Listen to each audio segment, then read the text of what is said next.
നമസ്തേ, ഞാനിപ്പോൾ ഉള്ളത് ചെങ്ങന്നൂർ കോടുകുളഞ്ഞി എന്ന ഗ്രാമപ്രദേശത്ത് ശ്രീനാരായണ വിശ്വധർമ്മ മഠത്തിൻ്റെ തിരുമുറ്റത്താണ്. ശ്രീനാരായണ ഗുരുവിൻ്റെ തിരുമുഖം ശിവലിംഗത്തിൽ കൊത്തിയിട്ടുള്ള ഏക പരബ്രഹ്മ ക്ഷേത്രം, ലോകത്തിലെ തന്നെ ഒരേ ഒരു ക്ഷേത്രം. ശ്രീനാരായണ ഗുരുദേവൻ്റെ പരമപ്പൊരുളായ ശിവലിംഗ രൂപത്തിലുള്ള വിഗ്രഹമുള്ള ഒരേ ഒരു ക്ഷേത്രം. ശ്രീകോവിലിനുള്ളിൽ ശിവലിംഗ രൂപത്തിലുള്ള ഭഗവാൻ വളരെ മനോഹരമാണ്.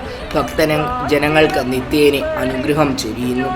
കൂടാതെ ഭഗവാന്റെ തൊട്ടു താഴെയായി ശ്രീനാരായണ ഗുരുവിൻ്റെ വിഗ്രഹവുമുണ്ട്. കൂടാതെ ശ്രീകോവിലിൽ സാളഗ്രാമവും സൂക്ഷിച്ചിരിക്കുന്നു. ശ്രീനാരായണ ഗുരു കഴിഞ്ഞാൽ ഇവിടുത്തെ മുഖ്യ പ്രതിഷ്ഠ ശാരദാദേവിയാണ്. വിദ്യാദേവതയായാണ് ശാരദാദേവിയെ കണക്കാക്കുന്നത്. ശാരദാദേവിക്കും ഗുരുവിനും നിത്യവും പൂജകൾ നൽകാറുണ്ട്. ബ്രഹ്മശ്രീ ശിവബോധാനന്ദ സ്വാമിയാണ് മഠത്തിൻ്റെ മഠാധിപതി. ശ്രീകോവിലിൻ്റെ തൊട്ടു താഴെയായി ശിവലിംഗ പ്രതിഷ്ഠയും ഉണ്ട്. വലിയ ശിവലിംഗത്തിന് മുകളിൽ വാസുകി കുടയായി ഇരിക്കുന്നു. ഇവിടെ നിത്യേന പൂജകൾ ഉണ്ട്. മഴക്കാലമായാൽ വെള്ളത്താൽ ചുറ്റപ്പെട്ടാണ് ശിവലിംഗം കാണാറുള്ളത്. സാധാരണഗതിയിലും അതങ്ങനെ തന്നെ. ഇത് ബ്രഹ്മശ്രീ ശിവബോധാനന്ദ സ്വാമികൾ ധ്യാനത്തിലിരിക്കുന്ന നിലവറയാണ്. അവിടെയും ഒരു പ്രതിഷ്ഠയുണ്ട്. ഇനി സ്വാമിയുടെ വാക്കുകളിലേക്ക്. ശ്രീനാരായണ വിശ്വധർമ്മ മഠം ചെങ്ങന്നൂർ കോടുകുളഞ്ഞി. സഹോദരങ്ങളെ,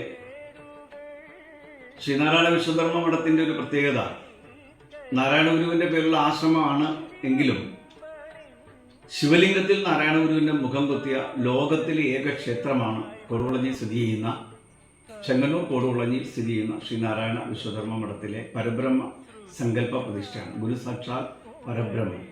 എന്തുകൊണ്ടാണ് ഞാൻ ശിവലിംഗത്തിൽ ഗുരുദേവന്റെ മുഖം കുത്തി പ്രതിഷ്ഠിക്കുവാൻ കാരണമായതെന്ന് ഒരുപക്ഷെ നിങ്ങൾക്ക് സന്ദേഹമുണ്ടാകാം, ചോദ്യമുണ്ടാകാം. അരിയപ്പുറത്ത് നാരായണ ഗുരുദേവൻ ശിവനെ പ്രതിഷ്ഠിച്ച് നാം നമ്മുടെ ശിവനെയാണല്ലോ പ്രതിഷ്ഠിച്ചത് എന്ന് ആണ് അവിടുന്ന് കൽപ്പിച്ചത്. അതായത് തൻ്റെ ആത്മചൈതന്യത്തെയാണ് ശിലയിലേക്ക് പകർന്നത്. അപ്പോൾ താൻ തന്നെയാണ് ആ ശിവസങ്കല്പം എന്നുള്ളത് ഒരുപക്ഷെ ജനകോടികൾക്ക് മനസ്സിലായിട്ടുണ്ടാവില്ല.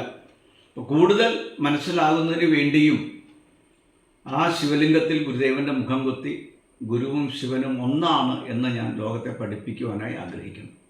ദൈവമേ നിനയ്ക്ക നീയും ഞാനും ഒന്നു തന്നെ എന്ന് കൈവരുന്നത് ഇന്നി എന്നീ അടിയനിൽ ആഗ്രഹമെന്ന് ശിവശതകം പോലെയുള്ള കൃതികളിലൂടെ ഗുരുദേവൻ അത് എഴുതി നമ്മളെ ബോധ്യപ്പെടുത്തിയിട്ടുണ്ട്. അപ്പോൾ തീർച്ചയായും അങ്ങനെയുള്ള ആ ഒരു വിഗ്രഹം വന്ന് കാണുക എന്നുള്ള ജീവിതത്തിലെ ഏറ്റവും വലിയ പുണ്യമാണ്. കഴിവതും 2 ദിവസം വ്രതം അനുഷ്ഠിച്ച് വരുന്നതായിരിക്കും ഏറ്റവും ഉത്തമം. നിങ്ങൾ ഈ സന്നിധിയിലേക്ക് വരുമ്പോൾ അങ്ങനെ വ്രതത്തോടുകൂടിയാണ് വരുന്നതെങ്കിൽ നിങ്ങളുടേതായിട്ടുള്ള എല്ലാ നെഗറ്റീവ് എനർജിയും മാറി പോസിറ്റീവ് എനർജിയെ റീചാർജ് ചെയ്തുകൊണ്ട് ഊർജ്ജമുള്ളവരായി ഉന്മേഷമുള്ളവരായി നിങ്ങൾക്ക് ഇവിടുന്ന് പോകാൻ പറ്റും. ശ്രീകോവിലിൻ്റെ താഴ്വശം 5 അടി പൊക്കമുള്ള ഒരു ശിവലിംഗമാണ്. അതിൽ നാഗത്തെ 5 തലയുള്ള നാഗത്തെ അതിൻ്റെ ശിവലിംഗത്തിൻ്റെ മുകളിൽ നിൽക്കുന്നതായി ഉണ്ട്. ജലം അതിലിങ്ങനെ എപ്പോഴും ജലം നിറഞ്ഞ് നിൽക്കുകയാണ്. മഴയൊക്കെ പെയ്തിട്ട് ജലം കൂടുതലായി നിൽക്കുകയാണ്. ശരിക്കും പറഞ്ഞാൽ അത് ഡിവൈൻ റൂമാണ്, ധ്യാനമുറിയാണ്. നമ്മുടെ കന്യാകുമാരിയിലെ വിവേകാനന്ദ പാറയിൽ ഒരു ധ്യാനമുറി നമുക്ക് കാണാൻ കഴിയും. അതുപോലെ ഇവിടെ ഈ ശിവലിംഗത്തിന് ചുറ്റും ഈശാ ഫൗണ്ടേഷനിലുള്ള ശിവലിംഗം പോലെ ഈ ശിവലിംഗത്തിന് ചുറ്റും ധ്യാനത്തിൽ ഇരുന്ന് ഓം നമഃ ശിവായ ജപിച്ചുകൊണ്ട് നമ്മുടെ നെഗറ്റീവ് എനർജിയെ മാറ്റി പോസിറ്റീവായി ക്രിയേറ്റ് ചെയ്യാൻ കഴിയും. ആരുടെയും അനുഗ്രഹമോ ആരുടെയും പൂജയോ ഒന്നും തന്നെ വരുന്നവർക്ക് ആവശ്യമില്ല. നിങ്ങളിവിടെ ഇപ്പം ഇരുന്ന് ജപം അല്ലെങ്കിൽ ധ്യാനം മൗനമായി ഇരുന്ന് ഇറങ്ങിപ്പോകുമ്പോൾ നിങ്ങൾക്ക് നല്ല ഉന്മേഷമുള്ളവരായി നിങ്ങൾക്ക് പോകാൻ കഴിയുമെന്ന് പ്രത്യേകം ഞാൻ ഓർമ്മിപ്പിക്കുന്നു. അതുപോലെ തന്നെ ഇവിടെ ശാരദാദേവിയുടെ സങ്കല്പ പ്രതിഷ്ഠ ഈ ക്ഷേത്രത്തോടനുബന്ധിച്ച് ഉണ്ട്. ശാരദാദേവി ആണ് നാരായണ ഗുരുദേവൻ വിദ്യാദേവതയായി ശിവഗിരിയിൽ 1912 പ്രതിഷ്ഠിച്ചിട്ടുള്ളത്. ആ വിദ്യാദേവതയായ ശാരദയുടെ സങ്കല്പം ഇവിടെയുണ്ട്. പിന്നെ ഇവിടുത്തെ ഭക്തജനങ്ങളുടെ രോഗങ്ങളൊക്കെ മാറി അവർക്ക് ശാന്തി കിട്ടിയതിൻ്റെ പേരിൽ 1-2 സങ്കല്പം കൂടി അവരിവിടെ വെക്കാനും തന്നിട്ടുണ്ട്. ഒന്ന് ഗണപതി വെക്കണമെന്ന് അവർ ആവശ്യപ്പെട്ടു. ഗണപതി ഗുരുദേവൻ ബോധാനന്ദ സ്വാമിജിയുടെ സങ്കല്പമാണ് ശിവഗിരിയിൽ കൊടുത്തിട്ടുള്ളത്. ബോധസ്വാമിജി ഗണപതിയുടെ ഉപാസകനായിരുന്നതുകൊണ്ട് ഗണപതി വേണ്ട, ബോധാനന്ദൻ ഉണ്ടല്ലോ എന്നാണ് ഗുരുദേവൻ പറഞ്ഞത്. അപ്പോൾ ആ ബോധാനന്ദ സ്വാമിജിയുടെ സങ്കല്പ ചിത്രം ഇവിടെയുണ്ട്. ഗണപതിയുടെ വിഗ്രഹം ഇവിടെയുണ്ട്. എന്നാൽ 2 സൈഡിലേക്ക് മുഖമുള്ള ഗണപതി ഇവിടുത്തെ ഒരു പ്രത്യേകതയാണ്, അതും ഇവിടെയുണ്ട്. ഒപ്പം ഇവിടെ കുറച്ച് കൃഷ്ണഭക്തരിലൂടെ വരാറുണ്ട്.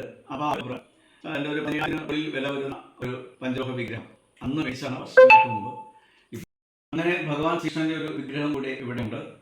അത് മിക്കവാറും എൻ്റെ നാളിൽ പാരായണം നടത്താറുണ്ട്. ചില ആളുകൾ അവരുടെ പിറന്നാൾ ദിനത്തിൽ ഇവിടെ വെച്ച് ഭാഗവത പാരായണമൊക്കെ നടത്താറുണ്ട്. അപ്പം അതുകൊണ്ട് ഭഗവാൻ കൃഷ്ണൻ്റെ വിഗ്രഹം ഇവിടെ ഒരു അനിവാര്യതയായി വന്നിട്ടുണ്ട്. വിമർശനം ഉണ്ടാവരുത്, അതിനാണ് ഞാനിത് പറയുന്നത് എന്ന് ഓർക്കുക.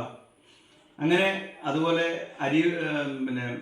കുളത്തൂർ കൊളത്തുകരയിൽ ഭഗവാനെ ഇരുത്തി വരച്ച ചിത്രം അവിടുത്തെ പ്രതിഷ്ഠാചിത്രം, ഗുരുവിൻ്റെ ലോകത്തിലെ ആദ്യത്തെ പ്രതിഷ്ഠാചിത്രം ഇവിടെ ചിത്രമായി വെച്ചിട്ടുണ്ട്. സഹോദരങ്ങളെ, ഞാൻ ഒറ്റയ്ക്ക് ധ്യാനത്തിലിരിക്കുന്ന ഒരു ധ്യാനമുറി ഇവിടെയുണ്ട്.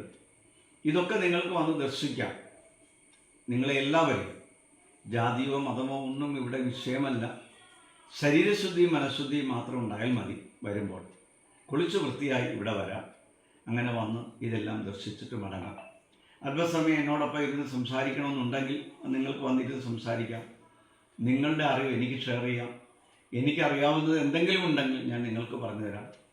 അങ്ങനെ നമുക്ക് പരസ്പരം ഒന്നായി ചേർന്നിരുന്നു കൊണ്ട് ഏകോദര സഹോദരങ്ങളെ പോലെ ഈ ലോകത്തിന് നന്മ പകർന്ന കുറേ പുതിയ തലമുറയെ സൃഷ്ടിക്കുവാൻ, വിശ്വാസങ്ങൾക്കെല്ലാം അപ്പുറത്ത് പരസ്പര സ്നേഹത്തിൻ്റെയും സാഹോദര്യത്തിൻ്റെയും സമത്വത്തിൻ്റെയും സന്ദേശം നൽകുന്ന ഒരു ആധ്യാത്മികത നമുക്ക് സൃഷ്ടിക്കുവാൻ കഴിയണം.